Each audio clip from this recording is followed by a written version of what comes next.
সুপ্রিয় দর্শক শ্রোতা, আপনাদেরকে একটা ম্যাজিক দেখাবো। ম্যাজিকের মতোই শেখ হাসিনার ছবি ওপেন করব, কিন্তু ওপেন হবে তারেক রহমানের ছবি। বারবার আমি দেখাবো একটা জিনিস, একদম লাইভে দেখবেন আপনারা। আমি একটা ইনশর্ট সফটওয়্যার নিচ্ছি। এই ইনশর্ট সফটওয়্যারে ভিডিও তৈরি করার জন্য এই শেখ হাসিনার ছবি আমি ডিলিট করে দিই। যেখানে যা আছে সবকিছু আমি ডিলিট করে দিলাম। পরে আবার বলতে হবে যে এখানে ছবি রয়ে গেছিল। আমি সব ছবি যে এখানে যা কিছু আছে সব ডিলিট করে দিচ্ছি। সব অল ডিলিট করে দিচ্ছি। এখানে কিছু নেই।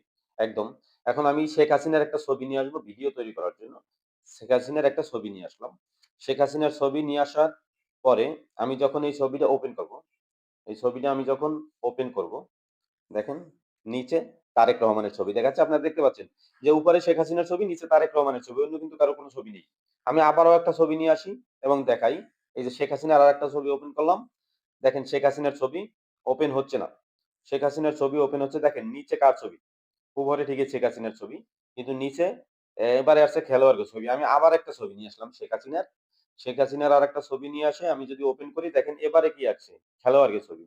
আর তারপরে আছে তারেক রহমানের ছবি। নিচে খেয়াল করবেন, উপরে ঠিকই শেখ হাসিনার ছবি আসছে। আমি আবারও যদি একটা শেখ হাসিনার ছবি নিয়ে আসি, দেখেন এবারে খালেদা জিয়ার ছবি আসছে। একদম বাস্তব প্রমাণ যেটা, যে শেখ হাসিনার ছবি আনলে আসছে কার? খালেদা জিয়ার ছবি। এখানে আমি শেখ হাসিনার ছবি আনছি, খালেদা জিয়ার ছবি আনছি। এখানে নিচে শেখ হাসিনার ছবি আসছে, প্লেয়ারের ছবি আসছে এবং শেখ হাসিনার ছবি নিয়ে আসি আসে তারেক রহমানের ছবি। আসলে এই ম্যাজিকটা কি? একটু বোঝা দরকার। সবাই একটু গুরুত্ব করে দেখেন। আমি আবার নিয়ে আসছি, দেখেন শেখ হাসিনার ছবি আনছি, তারেক রহমানের ছবি আসছে। আমি আবার আনি দেখেন শেখ হাসিনার ছবি যতবার নিয়ে আসবো, তারেক রহমানের ছবি আসতেছে। আমি আবার শেখ হাসিনার ছবি যতবার নিয়ে আসবো, কার ছবি আসতেছে? কার ছবি আসতেছে? খালেদা জিয়ার ছবি। নিচে দেখেন খেয়াল করে।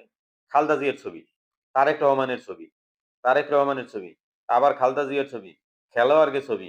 কিন্তু উপরে শেখ হাসিনার ছবি শো করতেছে। আসলে কারণটা কি? আমি কিছু বুঝতে পারতেছি না। শেখ হাসিনার ছবি কি আসলে ওপেন হবে না নাকি? আপনারা একটু সবাই মতামত জানান। ধন্যবাদ সবাইকে।